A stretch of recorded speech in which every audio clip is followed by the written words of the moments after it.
It is 11 o'clock, last Thursday of the month, so traditionally it's webinar day today. We have our next webinar topic on the medical device regulation, and for this session I actually invited individuals that are much more skilled in this domain than I am myself. I have with me Anna-Karin Wallström. Anna-Karin Wallström is already a decent amount of time with us in the company, and she's basically our go-to person with everything that is related to MDR.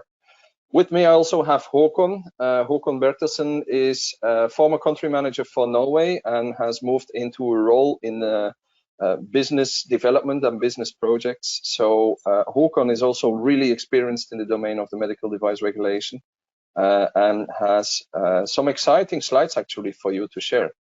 This is my introduction that I did for them, but they will introduce themselves a little bit more. So I'll hand over to Anna-Karin. It's up to you. Thank you. Let's see if I can start sharing my screen and get this going. So, and presentation mode. Thank you so much, Anna, for inviting me. I will talk a little bit about the medical device regulation and where we are now and what will happen in the next exciting month and what challenges we have.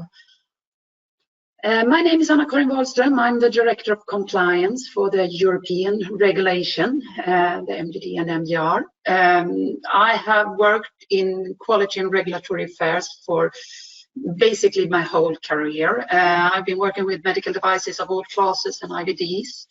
The last couple of years, I focused mainly on the implementation of the new regulations. I've been expert in the expert committees of ISO and also worked closely with Medtech Europe and the WHO, which have given me a lot of good insight in the regulation and how the European Commission works. So for this couple of minutes, I will try to touch on the timeline and the exemptions. It is a lot of misunderstanding within the industry of when things apply to what, which is not surprisingly because it has been changing and there is some exemptions from the deadline. Also, I will touch on what to expect within a month from now and how it affects us as manufacturer, but also other interests and other persons in the distribution chain as well as physicians. I'll spend some time on the exemptions we have within Europe, the Brexit, and also the challenges we see in Switzerland with the mutual recognition agreement not in place. So, but let's start with the timeline. As you probably all of you know, the original date of application of the new regulation was May last year, but due to COVID, there were a 1 year delay. The official reason was that COVID-19. At the time, a year ago, there were a lot of uncertainties about implementation acts. There were also a limited number of notified bodies available, which also probably weigh in on the delay.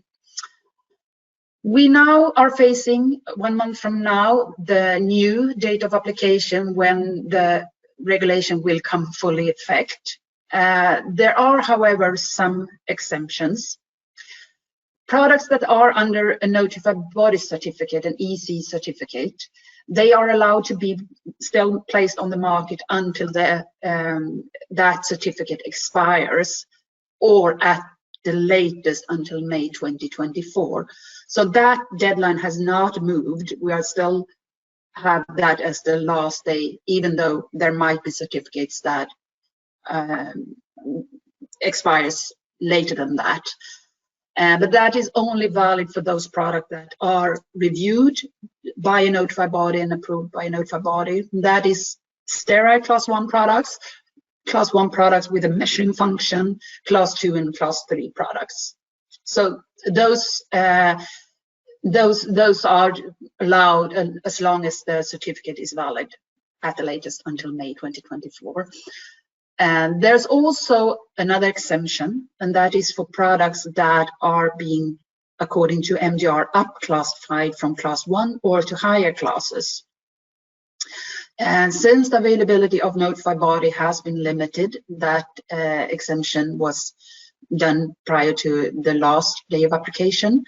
Mainly products,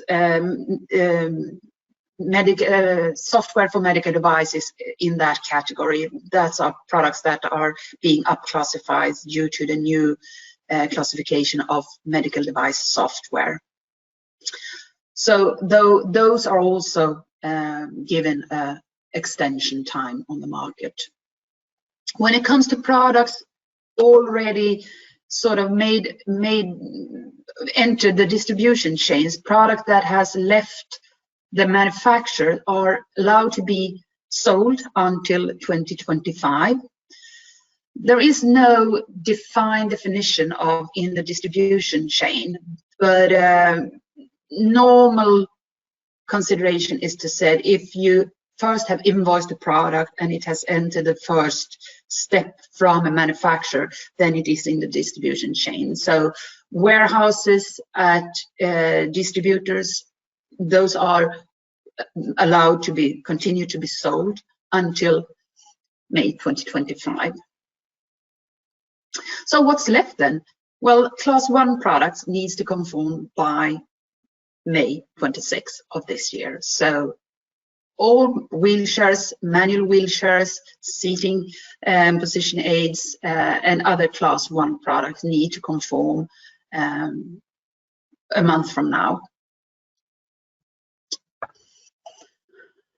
So moving over to what we can expect with the MDR. We are a lot of contributors when it comes to the lifetime of a medical device. Of course, as a manufacturer, we need to ensure that the devices are safe and effective. We need to make sure that we have the clinical benefits documented and evaluated. We also need to have a quality management system to manage the development, manufacturing, and distribution of our medical devices.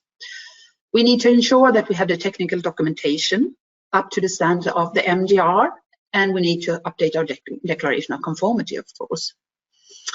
We need to ensure that we have a very effective post-market surveillance procedure and that we collect any possible incidents and do the vigilance reporting in time.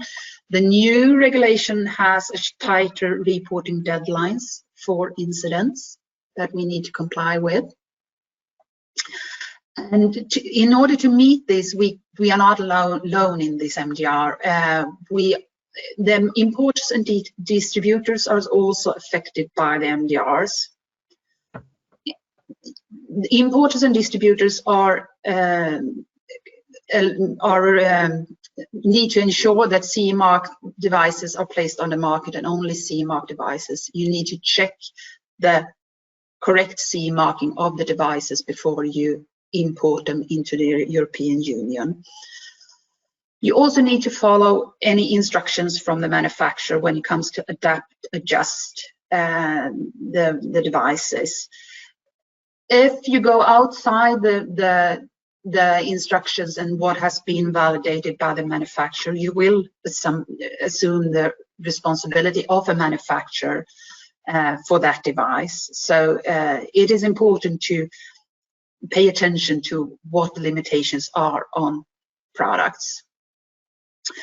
There are also requirements to ensure correct handling and storage conditions for devices, to ensure that only devices that are correctly handled are distributed to the users, and cooperate with manufacturer for the post-market surveillance. All feedback is important in the post-market surveillance procedure. You also need to contribute in the event of corrective actions, both with manufacturers but also with authority if requested. There is an obligation for anyone distributing medical devices to be responding to authorities' requests, and also to be able to make available products for authorities for investigational purposes. When it comes to the healthcare profession, we rely heavily on the healthcare profession when it comes to custom-made devices, and that is to provide prescription, and the prescriptions needs to not only state user identification, but also clear description of the user need and the solution prescribes. Håkon will talk more in details on this in the later part of the presentation. When it comes to adjust medical devices, the same goes for healthcare profession as for imported distributors. Make sure that you follow the manufacturer instructions and don't go outside what is validated and approved within the CE mark of the device.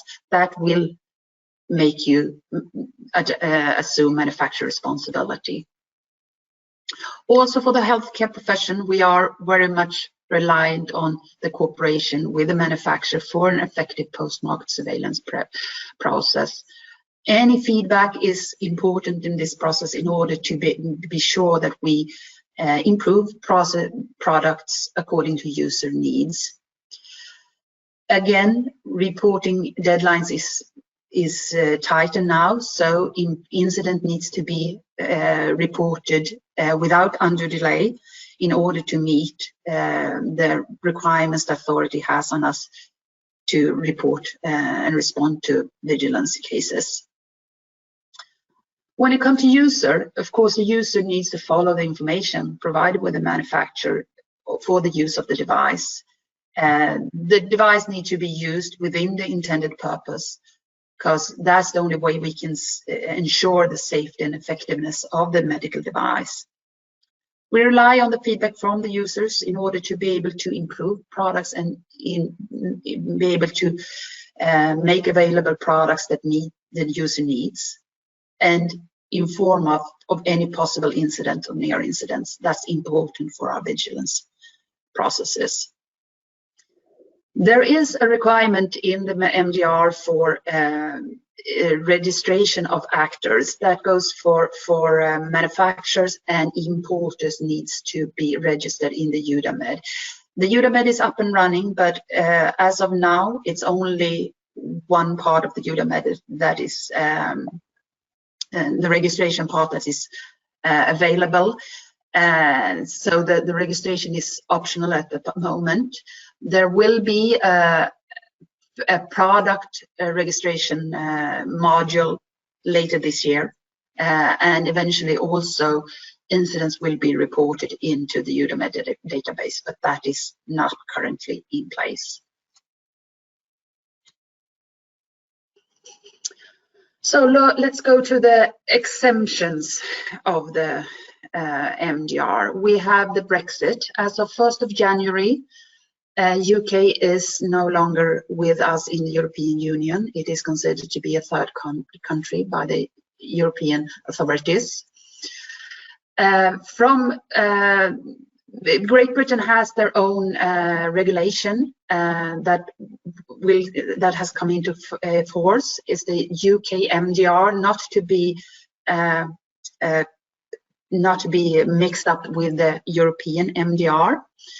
The UK MDR is based on the Medical Device Directive, the old legislation in Europe. And that means that the MDD will continue to apply in Great Britain for a period of time. The UK has also, with the UK MDR, introduced a new labeling requirement, a new approval route, which is called the UKCA. It will apply fully from 1st of July 2023, but it is available already today to be able to certify against. The tricky thing is that Northern Ireland has a different rule that applies than those in Great Britain due to a protocol, special protocols. So that Northern Ireland will continue to apply to the same regulation as in Europe with the UKCE, but they will also accept conformity approvals from UK. And that is called UKNICE. Since UK will no longer recognize UK's notified bodies, the notified bodies in UK can perform assessments for Northern Ireland purposes. All medical devices that are placed on the market in Great Britain needs to be registered with the UK authority, the MHRA, and that regulation is already in place from 1st of January. There are some grace period for this registration, which is at the latest until end of this year, a little bit depending on classes. I will go into those details shortly. Manufacturers that is located outside UK must appoint a UK responsible person to act on their behalf, in the same way as non-European countries need to assign a EC rep. We need to assign a person responsible. There is currently no clear definition on qualification needed for this UK responsible person, other than it needs to be someone able to communicate with the authority in UK. And if you are an importer of products to UK from Europe or from other countries outside the European Union, but are not the UK responsible person, you need to inform the responsible person that you are importing the products. So that is something to keep in mind if you are located in UK and import products, that you need to track down the UK responsible person and inform them about your business. So for the timeline, the transition period for the Brexit ended as 1st of January this year. The UKCA is available. Devices that are CE marked are allowed to be placed on the market in UK until 2023. After that, the UKCE mark needs to be on the products. There is a possibility to have a dual labeling on the products with both the UKCE and the CE mark, but the UKCE is mandatory from 2023. When it comes to the registration, as I said, manufacturer, UK responsible person, and products need to be registered in the MHRA database. And there is different times depending on classes, starting with the high-risk products, ending with the class 1 products, and that is by the end of this year. The registration needs to be done. When it comes to certification, CE mark products with a European notified body are allowed to be placed on the market, as well as class 1 products self-declared under the MDD and MDR. So MDD products can be used in UK, can be placed on the market in UK until 2023.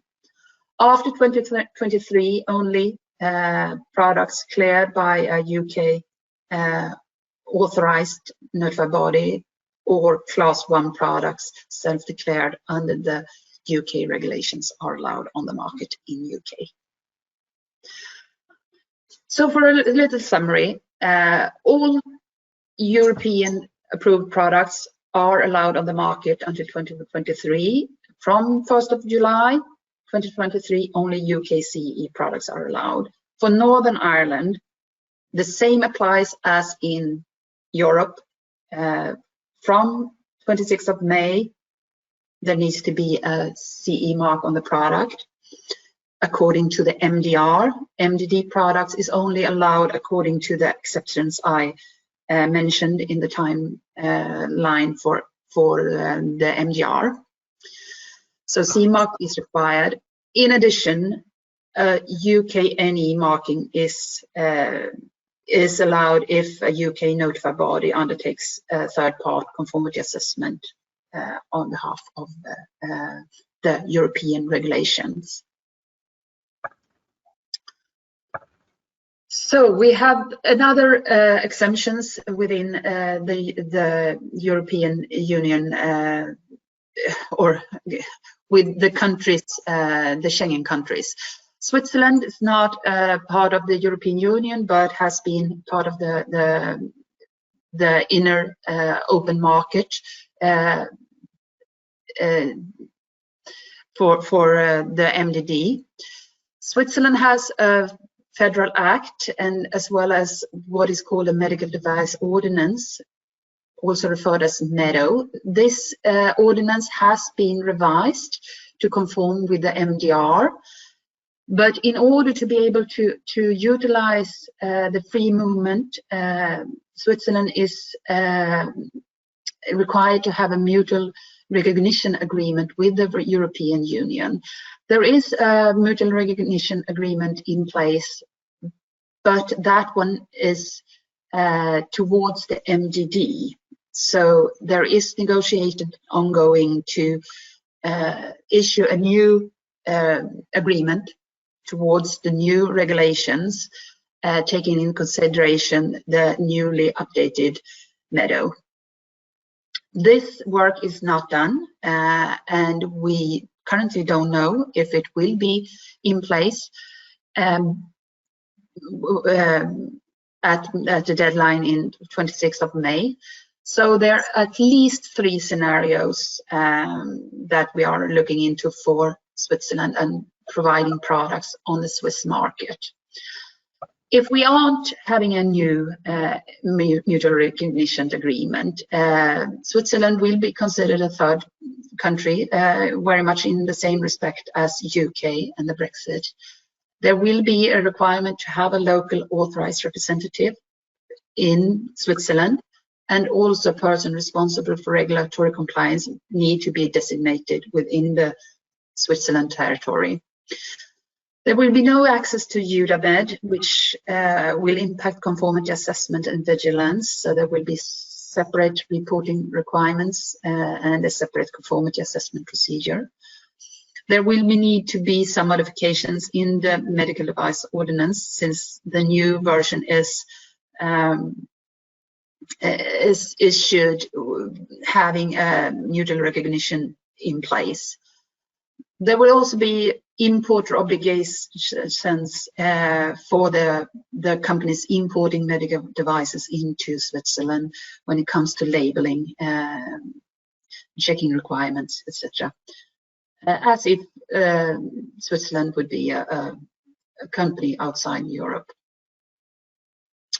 There's an intermediate solutions where there is negotiation ongoing. If the new mutual recognition agreement is not approved, there has been discussions on extending the 2017 MRH, the mutual recognition agreement written for the MDD. That will at least ensure continuous access to products within Switzerland, because remember, Switzerland is not a very big market, so the option with a new mutual recognition agreement would most likely be trade barriers and limited access of medical devices in Switzerland. So if intermediate solution would be in place, at least legacy products would be still need to be placed on the market without having authorized representatives and increased labeling requirements for a period of time. If we are to be able to have the new signed mutual recognition agreement in time for the May deadline, it will be business as usual. There will be no need for local authorized representative or person responsible for regulatory compliance. Switzerland will have access to EUDAMED, and the CE will be applied as if Switzerland were a part of the European Union. Unfortunately, I don't have any latest news on where we stand and what scenario is possible, but let's prepare for the worst and hope for the best. So with that, I would leave over to Håkon to go deeper into the regulation and the custom made. Hi, and welcome to this session with MDR. My name is Håkon Bertelsen, and I will take you through some evaluations of how to do adaptation and custom-made devices with MDR as a new regulatory tool. I have to say first that we are now talking about, or I'm going to present, what is Permobil's interpretation of the MDR. So this is not kind of a legal statement, and I really think that MDR and also the interpretation of MDR will change within 12 months, within 24 months. We will get more and more experienced, and we will also see some other companies, other groups coming up with their kind of interpretation, and we will see a process where this will develop over time. So just remember that. So all of this starts by May 26, as many of you, I suppose, know, but a good reminder. When we are talking about adaptation and customization, it's really important that we remember the intentions also by the regulations, because in the specific document or regulatory document, CMD, custom-made device, is quite good described, but when it comes to adaptation, it's not that much of descriptions in the documentation, and it's also some open areas in CMD. So please really consider the purpose of the regulation when you are doing these kind of jobs or assessment related to these jobs. The intention has some overall bullet points, and I think that the strongest purpose is actually to make sure that we have products that are safe and have a high quality for users or patients. I'm going to use user or end user. It depends on the product, so it's not kind of natural for us in the wheelchair industry to talk about patients. That's for other products, but MDR kind of makes this optional for you as a reader of the MDR. Safe product, efficient medical equipment. They want to promote innovation. They want also to facilitate the market, so it's well functioning and quite efficient as well. So please have this in mind when you do your work with MDR. In MDR there's a classification system. Today we're going to talk about power wheelchair and manual wheelchairs, and they're classified as class 1 product. Especially when we're talking about CMD devices, custom-made device, you can actually, with some external equipment or in other ways, go from class 1 to class 2 product, and we don't want to do that. So that's why it's important to know that there is a classification system and that we want to stay within the class the product is originally. In Chapter 1, Article 2, Part 3, there's definitions in MDR. They talk about accessories, custom-made and custom-made device. And also part of the custom-made device definition there is some about adaptation. And accessories is actually just parts or accessories that are within the configuration of the given product to change the abilities for it, and might support adaptation of the wheelchair to the user in a more basic approach. Custom-made device is a device made for a specific person, a specific need, and can go outside the scope of being a CE product. I'll go deeper in this later on. And you also need a prescription for making a custom-made device. And in between CE marked product with accessories and custom-made, you have adaptation, and that is changes to a CE product, design changes, and you still retain the CE conformity of the product. So if we put this in a more systematic, I'll try to find a way to show this in a more practical way. So we have the CE product in the center here. It's a product that is approved by all standards and also conformity towards the CE demands. You could change that product with accessories, as I mentioned. So first you have the basic product, and then you have the first circle, which is accessories. So this gives you a wide range of product that you could adjust the product's abilities, functionalities, upholsters, belts. There's a lot of equipment in this area. But sometimes we need to go outside of this area and look at what we can get from a third-party supplier, which are quite often done in this business. And with a third-party supplier, you can have a combination agreement because those products are probably also CE marked.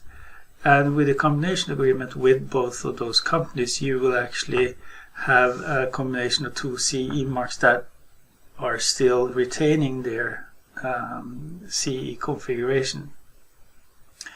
And when you place them together, you still have the original CE conformity for the whole product. It doesn't mean that you can't use third-party products without combination agreement, but that falls more under other regulations than this part with the combination agreement. Next level is adaptation, and we call that design changes with a CE product, and you retain the CE conformity towards the technical document of the product. This could be minor changes that doesn't alter the safety, doesn't alter kind of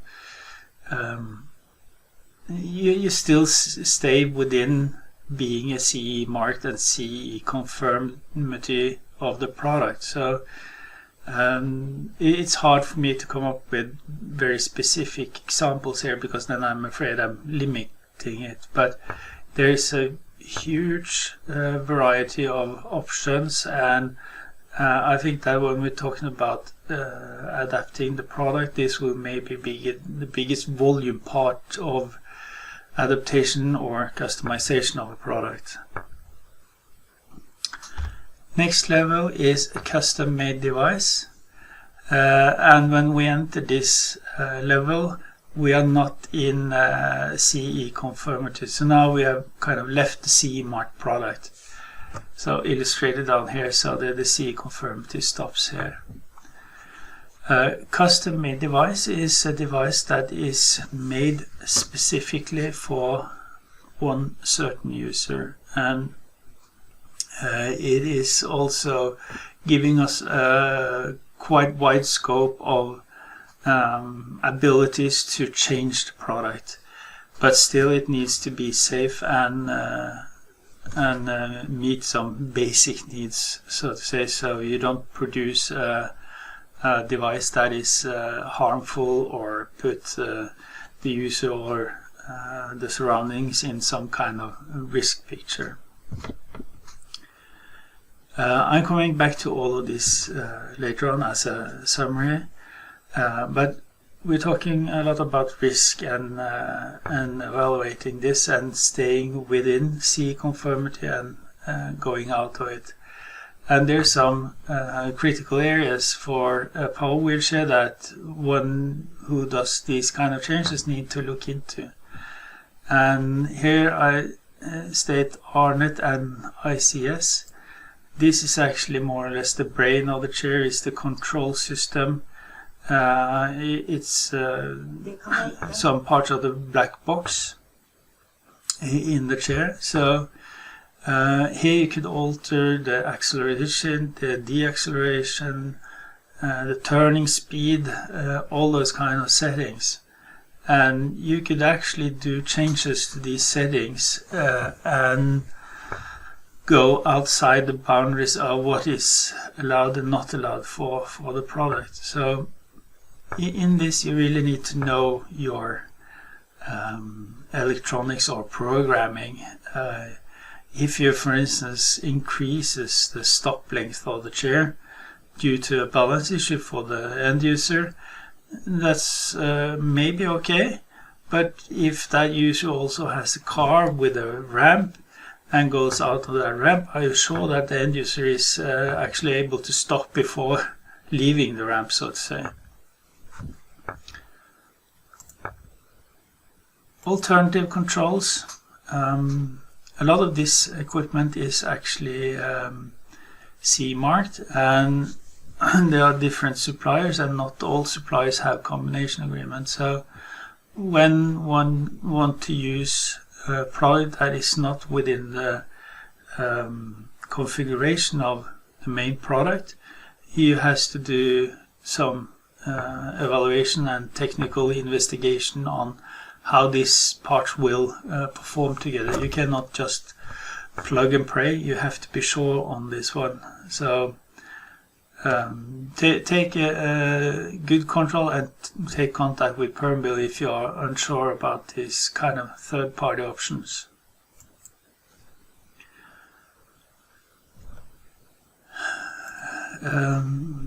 Sorry, that was too early. Third-party products. As I mentioned before, we have some third-party combination agreements.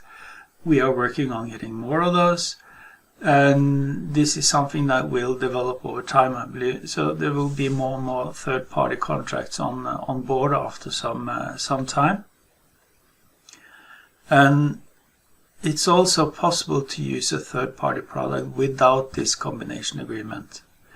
But then you have to do a risk assessment, and also most important is that the producer of the total product to the end user is also taking the legal responsibilities for the third-party product that doesn't have this combination agreement. If you have the combination agreement, each of the parties have their own distinct responsibilities in the products they are supplying with.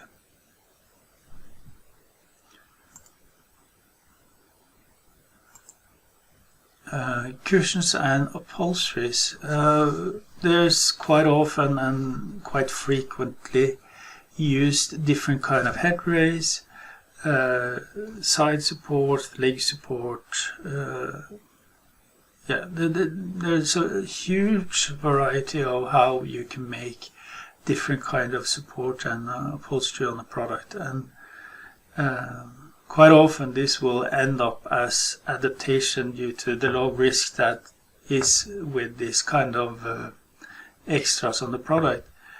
But still you have to do a risk assessment, and some critical parts here might be the type of fabric used.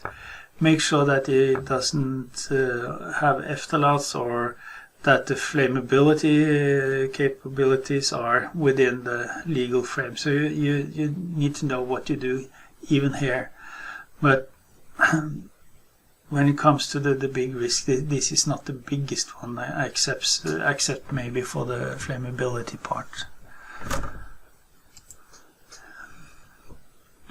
Mechanical design changes. That could be increasing the footplate with, for instance, 5-6 centimeters. You could change the length of the armrest. You could build a bridge to support you moving from the pole wheelchair to maybe your couch, or a manual wheelchair that is done by customization, or I should say adaptation now maybe. But anyhow, when you do this kind of mechanical changes to a product, you need to take into consideration, does it take that kind of power it should take if you lengthen the armrest? Does it actually meet the weight of the end user? If you lengthen the footplate with 5 centimeters, is it durable when going in and out of the chair quite often, and it's putting pressure on that? That could also go for the armrest, of course, if one uses that one to kind of lift yourself in the seat. If that is done multiple times during a day or a week, that might wear out the product if you haven't made it good enough. And when it comes to surroundings, you have to have a design of what you do that in the best way possible have round corners and doesn't harm your environments. And then again, it's also important to know some other issues. If you would take a long chair and you lengthen it by some half a meter or something with a trailer or something like that, you're actually making a different class of a product, because then it's too long to be classified as a wheelchair. So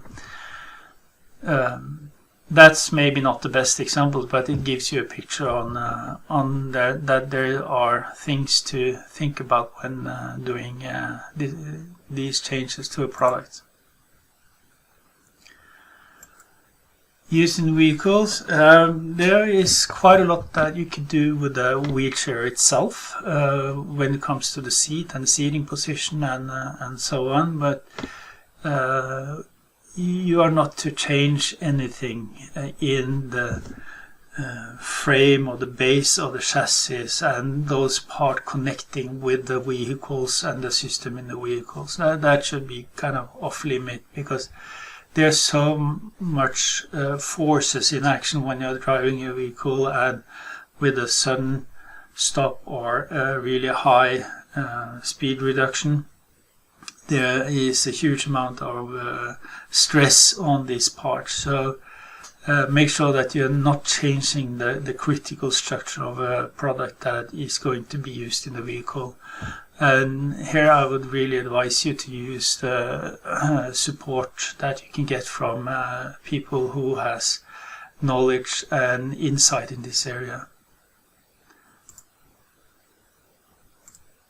EMC stands for electromagnetic compatibility and electrical hazards.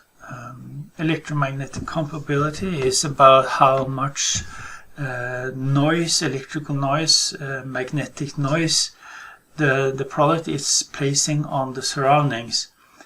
That could be, for instance, if you are in the hospital and you have other medical devices in there that is more sensitive to this, not maybe very visible, but if that device is a measuring device, and there could be small changes that alter the outcome of that product and gives then some errors. So it's important that this noise is as low as possible. And we see changes from time to time where we do kind of influence on this. When we move a switch box from one place to another place on the chair, that doesn't change that much, because cabling is not the worst part in this. But we have, for instance, had questions about having LED lights under the chair for illumination of the surroundings when you're out driving, and it's cool and it's fun to see And that is actually can be some problem because LED lights produce a lot of noise, and that noise is EMC noise. So if that's the issue, and it's important for the end user to have this equipment, and that might be concerning in EMC perspectives, we could actually do a physical test of that product. We have a laboratory which is accessible, and we could do physical testing of the product, so we know exactly how much noise and if it's outside or inside the limitations, or if we could do countermeasures to find a middle ground on what to support or supply with. And then we have weight and balance. This is an area that really needs to be kind of handled with care. There are different types of people with weight, with length, etc. So we need to take in also the picture of the user of the product. We need to know what kind of spec the person has. If the user weighs 30 kilos and wants some kind of adjustment or design changes in the product that influence weight and balance, it's important to know if the person weighs 30 kilo or 130 kilos. That could be moving the seat in front of the chassis or moving it back on the chassis, etc. And all of this will influence the dynamic stability of the product.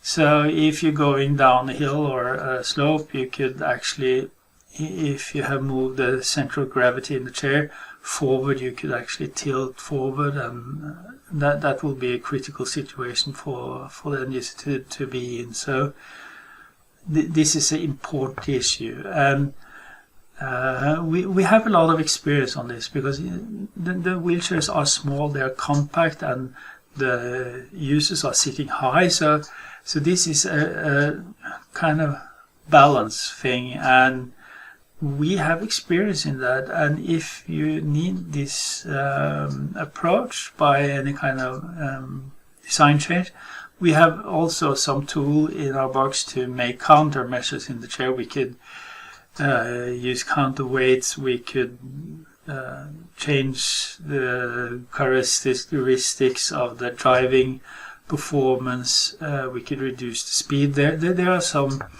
things we could do to mitigate the risk picture in this one. So, but please be aware of this, that this is important, and it's about driving safe with the product. So, with adaptation and CMD by Permobil, they are done by the same team, so they have really in-depth experience in this. We have done this for as long as I've been in Permobil. But the changes now is that even though it's the same team, it's two different product levels, and it also are two different routines of documentation, because of course if you are doing a risk assessment on the adaptation and you still see that you're in CE conformity, that's easier to document than if you go outside the scope of CE conformity, because then you also has to describe what kind of risk. You could also end up in making changes to the user manual, and you really need to inform the user of the product so they really understand what kind of risk. For instance, with weight and balance, if you alter that, you really need to make sure that the user of the product knows the risk and knows also how to compensate, so you don't end up in a risky situation. So, some recap.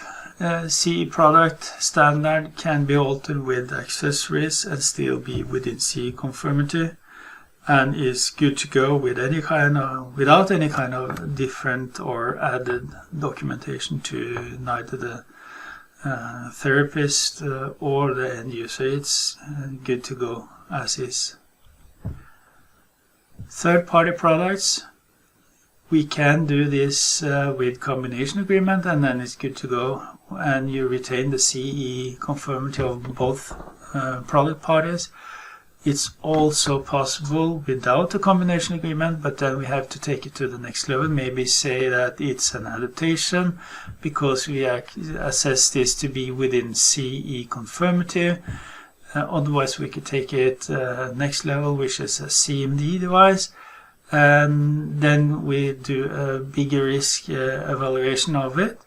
And we could also state that without the combination agreement, the one that supplies this to the market take the product responsibility for it as a producer. Adaptation, huge variety of different opportunities. It's a CE product with CE conformity. I really do believe that this will give us a huge option of possibilities, but when you make an adaptation, you really need to know the product, you need to know the standards that defines this product, and also how the product performs against that standards in the start. So if the product as a starting point is close to those limitations, you can fairly quick go outside of that. So you have to know something about the technical performance of the chair when you're doing adaptation, and to be qualified to evaluate that. Something is very given and is easy risk assessment on, but take into consideration how you handle adaptation in a risk assessment perspective. CMD is, as said many times now, a custom-made device. By that, it's also a device produced for a person by a written prescription from a physical therapist, a doctor, or a person by national law that is given the right to do this prescription. That means also that this product, which is custom made, it has never been a CE marked product and can never be a CE marked product. So it will stay a custom made device for its entire life cycle. Some of our customers or product owners out there, they have a great system for reuse of product. Permobil will not reuse a custom-made device because it, from a legal perspective, as a producer, it has left the production line as a product made for one individual, and that's it. However, if you, as a product owner, state that, well, I want to reuse this one, just beware that you can never make it a CE product. You could, by doing all the risk assessment and documentation, you could make it a new custom-made device to a new specific person. But that takes a whole lot of documentation, and you really need to have a high level of technical skills to be able to do that in a proper way, according to the needs for documentation by MDR. So that was that on that part, but going to then the prescription and also a little about classification and product type, because when we do custom-made devices, it's also important how we pronounce what we are aiming for, how we do what we are looking for. So in the prescription, in the documents describing what you need to look into the wording. This man, I've known him for quite many years now, but we used to call this kind of seat a bed, because he lies there and it's easy to define it, and it's kind of easy understandable what you're after if you call it a bed, because it's a horizontal bed. But a bed is classified as another product. It's a whole other type of device. A bed is a bed, and a wheelchair is a wheelchair. So when you want this kind of solutions going forward with MDR, it's important that you are naming it in the tribe language that goes for this product, meaning that this is a horizontal seating system, a horizontal seat. You don't want to name this as a bed, because then again, bed is something else. So just to be sure that you are describing in a proper way. No-go is, of course, changing the classification of the product, changing product group. But outside of that, you have a huge variety of options, and it's important to take in that with a custom-made device, in the risk assessment, you could also do evaluation to the user benefit of the product. How is the user able to benefit from the customization? And that will be a part of the risk picture. In CE confirmative, it's more like documents stating that this is the limitations, outside of that is outside of that, and that's a risk. But within the CMD device, when you go outside of these frames of technical documentation, you are also able and allowed to include the benefits for the user of the product. So I think that gives us somewhat more room to evaluate this on an individual basis, and that's also some part of why a custom-made device is individual, because it's made for one user and it's not a generic product. So, and I think that this area is maybe some for us that has been working with customization or design changes on product for some years. I maybe think that this is a more open area to work with, even though the adaptation part is going to take the majority of the market of design changes on the product. But this gives us more work to do on documentation, but it gives us more opportunities towards the user needs and how to make a product specific for one user and allow ourselves to go somewhat outside of the risk assessment or the product standards. So now some ramp up of the principal guidance of separating a CE product and a CMD device.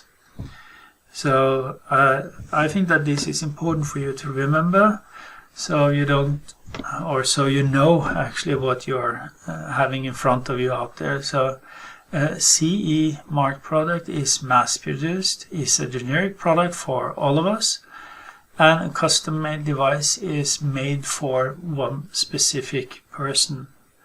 It could be you or it could be your friend, but it's one person only. So now a little test. We have put together a small quick poll here. So we have a former minister in Norway.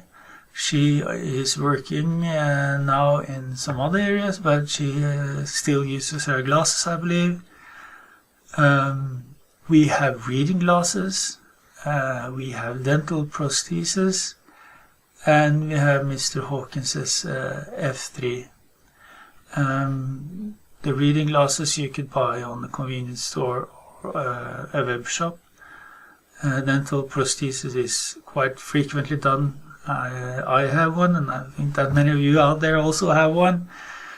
And then you have a wheelchair with a lot of adaptations. So please fill in and see what you come up with. A little pause now.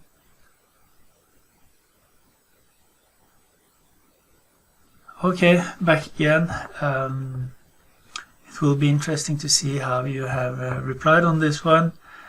If we look at the former minister, these glasses are made for her by her optician, and the curvature of the glass, the strength, everything about those glasses are made for her, as these are made for me.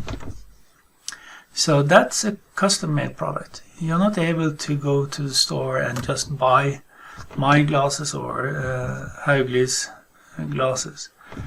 But when it comes to the reading glasses, those are maybe +1, +1.5, -1, and they are just standard. You find them in these kind of grab-and-go mounting system, mounts in the store. I'm not sure what they call it actually. Or you can get it on a web page, web shop.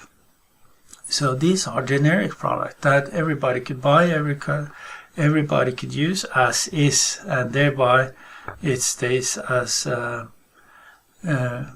ordinary CE product. Dental prosthesis.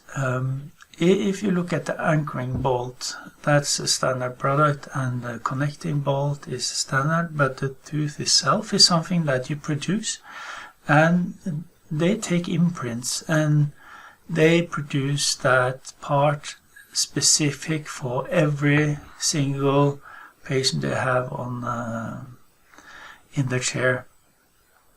So that's also a CMD device. When it comes to Mr. Hawkins' F3, there's a big part of that which is made with third-party devices. Some part is adapted, and there's a lot of equipment on that one. So I would say that that will most probably be a CMD device. Hopefully we're close on this one. So now to prescription, and also the relationship between Prescriber and Permobil in somewhat responsibility approach. So we have made a template for you that you can get from us via email, or after some time maybe download from the net. We have just made this one, so it's fairly new. And this prescription is made or based on the requirements in the MDR, and we have also checked this with our legal department, and they have approved it, so it should be good to go and fulfilling all the needs that MDR are placing on a prescription. However, even though Permobil is facilitating this document for you, it's your document, it's your responsibility to use it. It's more about making sure that something is available for you that you can use when going towards design change on the product.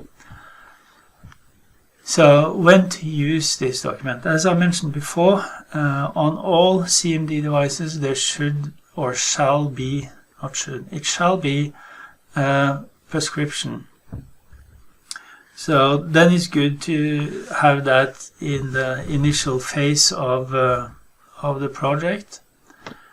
And if you are making a project, you are going to find a chair for a certain user, and you think that this might end up as a CMD, or it might end up as adaptation, but quite a high level of adaptation, or numerous adaptation done on this product, it can be wise to do this append on that one too. It will create some thinking about what is the need, and also what is the reasoning for these needs in the product, and that will guide us as a producer and manufacturer.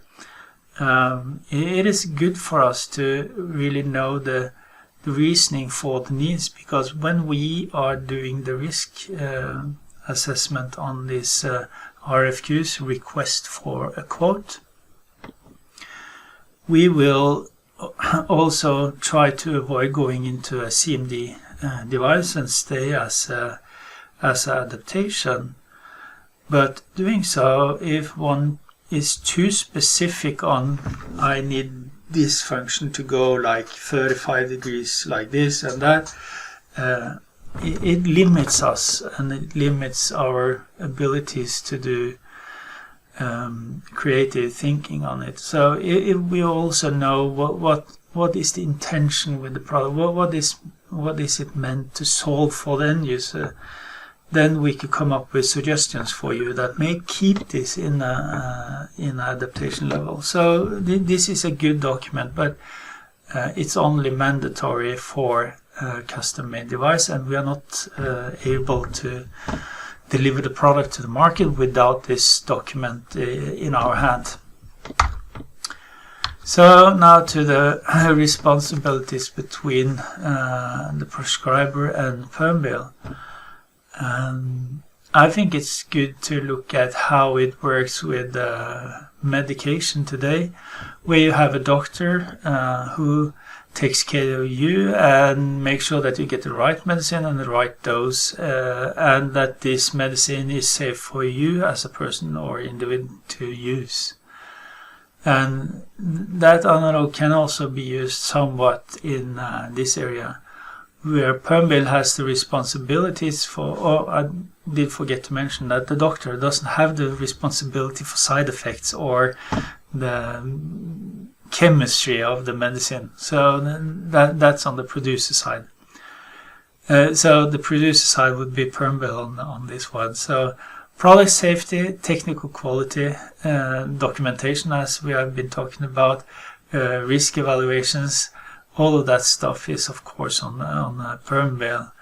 And traceability is also an important issue, and that's also Permobil or a producer responsibilities.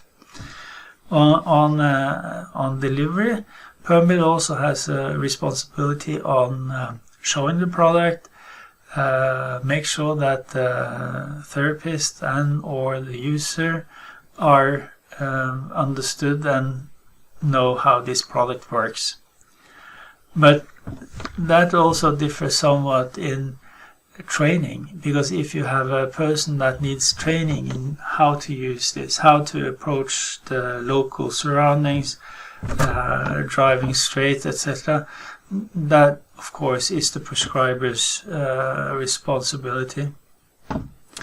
When it comes to the product side, the responsibility for the prescriber is electing the right product, making sure that they have a good enough description of the needs and the medical reasoning for those needs. Never use diagnosis, just a description of why there is a need. So, and also then in accordance with the training, you also have responsibilities on following up this product over some time, making sure that the end user and the product are working good together. There are some different areas in the prescription, and I will go through them. On the left side here is the link to the MDR regulations, and I think that you could just go through that on your handouts. So I will look more into the prescription itself.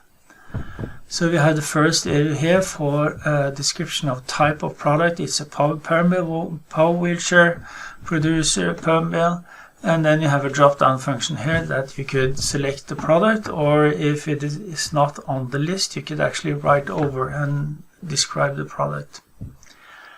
And then we need to know whom this product is for, because this is a custom-made device and it's made for one individual.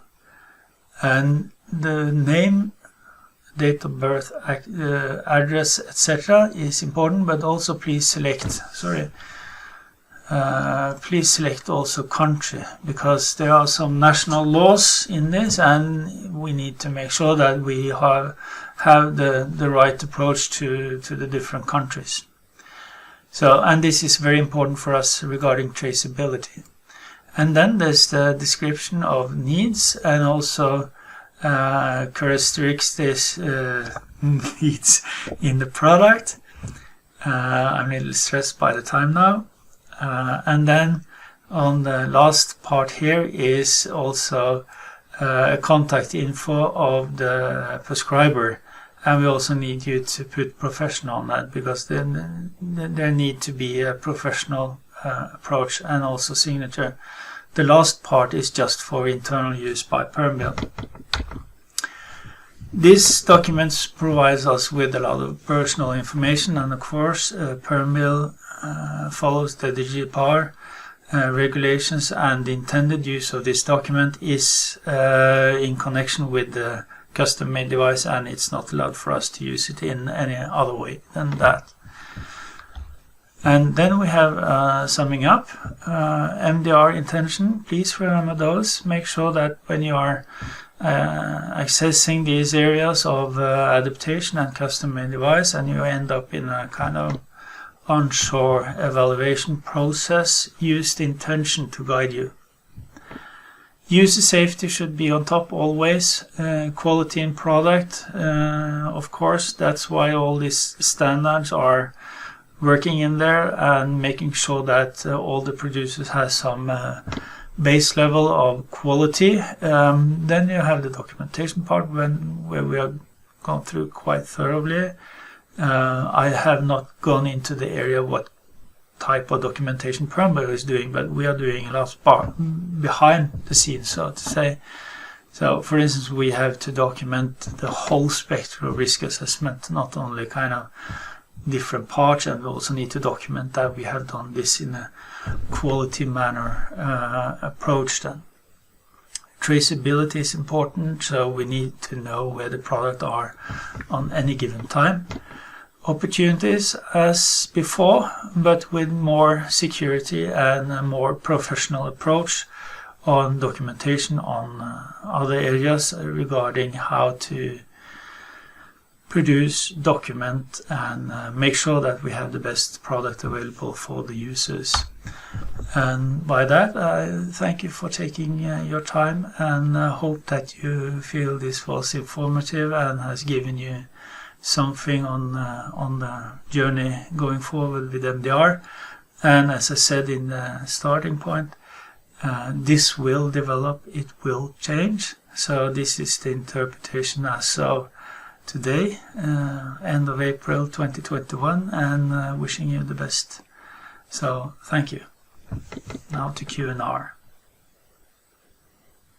Perfect, Håkon. Thank you.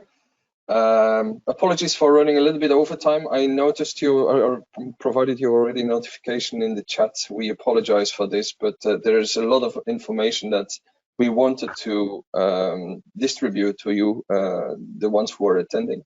Now, before we move over to the Q&A session, there's one thing I want to do. It's a tradition that we also show the topic for the next webinar, and it is a webinar that is actually a very interesting topic. Well, hopefully all the webinars are interesting, but it's a topic also very close to our hearts. It's regarding the Explorer Mini. The next webinar in May will basically handle the topic of the Explorer Mini, but not so, let's say, approach it as a product, but the concept of the Explorer Mini and what it does for the user. The Explorer Mini is a new concept, or a new power wheelchair, basically, product that can be used in rehabilitation. And the intended use is for children between 12 and 36 months. And for these sessions, I also have invited two experts that will help me to present the work around the Explorer Mini that we have done. Karin Lehre, our VP for Research and Innovation, will basically explain more about the intended use and user, and Anne-Marie Engdahl will provide insights from case studies. And I'll elaborate a little bit more on the development characteristics of very young children and what an Explorer Mini can do. So this will be on the last Thursday of May 27th, and we planned it in a time slot that should be very accessible for the therapists amongst you.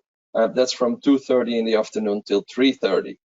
And now we can move over to the Q&A session.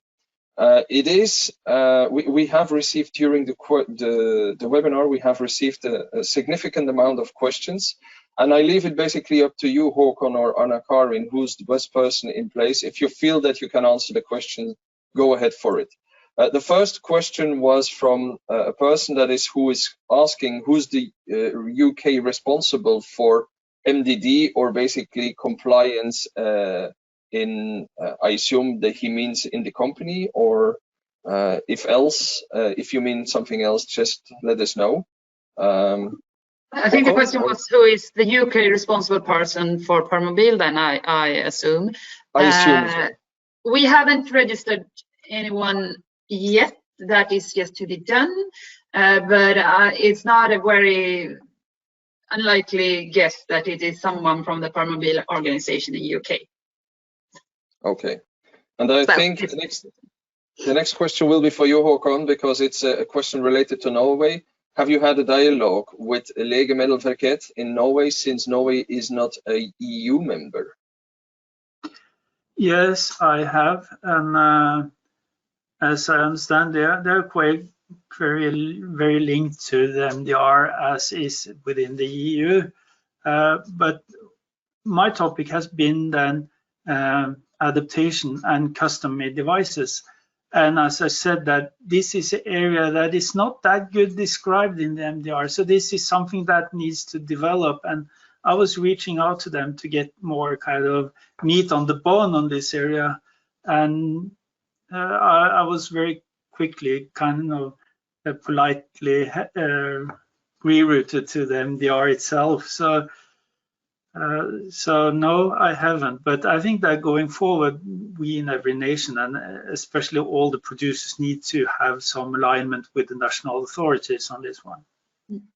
Absolutely. And I can add to that when it comes to the Norway and mutual recognition. Norway is, along with Iceland and Liechtenstein, part of the European Economic Area, so the same regulation applies there as in the rest of the European Union. Perfect. Thank you, Anna-Karin. There are actually a Norwegian translation of the MDR as well. So if you find that easier to read, it's possible to get that one. Yes. Good. The next question is also coming from Norway. Shell is asking, do you need to have a combination agreement with seat cushions or back cushions from another supplier if the cushion or backrest is CE market? Oh, that's a little bit tricky question, because it's about the intended use of the CE configuration of that cushion. Because if you have a cushion that is specified for one product, then you need to do a risk assessment. But if that cushion is tested with the intended use as a generic cushion for all kind of seating areas, then you could actually use it without the combination agreement. So yes. I would say that if those producing those cushions had done their homework, it's not nice to say it like that, but if they have tested it with intended use as a cushion on any kind of seat plate, then it's okay. Okay. And the backrest? The backrest, I don't think I'm capable of answering that. I need to look into that. But I would say that a backrest is also something physical, more rigid form of construction, and it's especially for wheelchairs. You have to think about dynamic kind of situation where you could have a short stop length or some other issues. So it's more like a constructional part. So if you don't have combination agreement on the backrest, I would actually suppose that you need to do a risk assessment on that. Okay. I had to resonate a little bit. And I think that also already answered the next question, because a therapist from Holland was also asking actually very similar information. The next question is from Jonas, and he asks which party is responsible for the judgment if a combination can be seen as an adaptation or CMD? The responsible for evaluation of that is the producer itself. It has to be, because they are the ones who knows the product best. I'm not saying that other ones can't do that, but it places a huge amount of responsibility on those who do that, because you need to know it's not always about the regulation. But if you take a product and you have the regulation levels or the test norms, and this product is just up under there, then it's a problem, but it takes very little to pass that limitation. So you need to know the product and also the product standard you are addressing, and see if you are within or without the scope of the norms. Okay. The next question is actually related to the exercise and the polls that we had with the picture from Stephen Hawking's Permobil F3. A person is asking if it is a custom-made device because of the adaptation of the communication equipment. It can be many things, but because there are equipment on the back side of the chair, but you also have the speaking system, so it can be several parts. I haven't dived deeply into the situation of Mr. Hawkins's chair, but it's an illustration then for a more advanced chair with a lot of accessories that are third-party products that either need a combination agreement or will be a CMD device. Mm-hmm. And the next question, I think we triggered a lot of questions regarding this CMD and adaptation. The next question is CMD or is a CMD product the same as what we nowadays refer to as special adaptations? And I think, Jonas, you actually need to really look into the terminology of the medical device regulation. CMD is a terminology that comes from the regulation. So basically how companies are referring nowadays to their special adaptations that they produce for dealers or for customers, that is basically something else. But I'm sure, Håkon, that you definitely can add something to that. Yeah, we actually have the same discussion internally in Permobil, because over many years we have this kind of a tribe language on how we address several parts. We're talking about customization, custom product, CMD devices, custom-made devices, and now also adaptation. And I think that we internally are going towards that we are going to transform our language to fit the MDR language, because if you have a language that are in line with the legal pronunciation of things, then it's much easier to communicate in between companies and organizations, etc. So I think that this is some part of our industry that need to go some further steps and also look more to the MDR. I would suppose that more and more companies will maybe look at this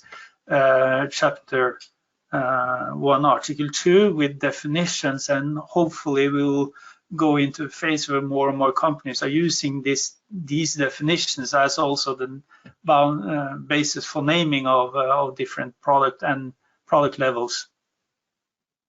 Okay. The next question is also a very good question. I really want you to answer this one also, Håkon. It's a person that answers the question. The person is probably from a market where there is refurbishment. The person asks if you have delivered a wheelchair as a CMD product and that wheelchair is taken back for refurbishment, can you bring it back to a CE product? No, definitely no. This product has left the production line as a CMD and it has never been CE marked. And one should also remember that for producing a CE marked product, it's not only about the specific product, it's how you produce it. So the factory line or the production line of Permobil is a part of creating a CE marked product. And if it's not going out of that as a CE product, it has never been a CE product and never can be either. So the short answer is no, and the explanation is just done. Mm-hmm. And another person is asking, Rita from Portugal is asking, if she buys an F3 and puts another backrest and another cushion on it, is this then considered to be a CMD product? And does she need to have a CME mark then on those products? Again, if there are combination agreement with those products placed on that product, it can still retain the CE conformity. If not, then I suppose that if you take a hold back, you would pretty fast be very close to having a CMD device. Mm-hmm. And another question from the same person, Håkon. She asks if she needs to have to register as a manufacturer to do special adaptations on Permobil wheelchairs. With special adaptation, I translate that into a custom-made device. And as I know, there are no national authorities stating out some certifications of this, because if the product has left Permobil, we are not the owner of the product, and the new owner can actually do whatever they want to the product, but they have to be acting according to the MDR on what they're doing on that product. So Permobil is not the one to ask if we could certify you for doing that stuff. It's more like you have to adjust yourself towards the MDR and see if you are compliant to that. And if you're compliant to that, then you do all the risk assessment, and then you have the procedures along with that. And that will make you maybe good enough. But there are no certification system for a local company that will do refurbishment or making custom-made devices, etc. So, but I think that this is something that we will see coming up in the future. We need to have some certification system for both people working with this, but also companies that are going to support the market with solutions. Okay. Yeah, may I just add that if the company is doing custom-made, not according to in cooperation with Permobil as an independent, they are taking manufacturer responsibility, and they need to register in Euramed as a manufacturer. So yes, it is possible that she needs to register, depending on the corporation. Okay. One of the last questions now, and then we really need to conclude because the webinar is running quite some time, overtime now. But the last question is actually covering a decent amount of questions that came in as well. The person asked, how do we know that there are combination agreements between the different manufacturers? I would say that this is something that is so rapidly developing. So you need to, at any given time, check with the company. Because there are new combination agreement every week and every month. So this is something that will really ramp up going forward. So you need to check with the producer. Okay, good. The remaining questions, because there's still questions coming in, but I think we need to respect a little bit of your time, Håkon and Anna-Karin as well.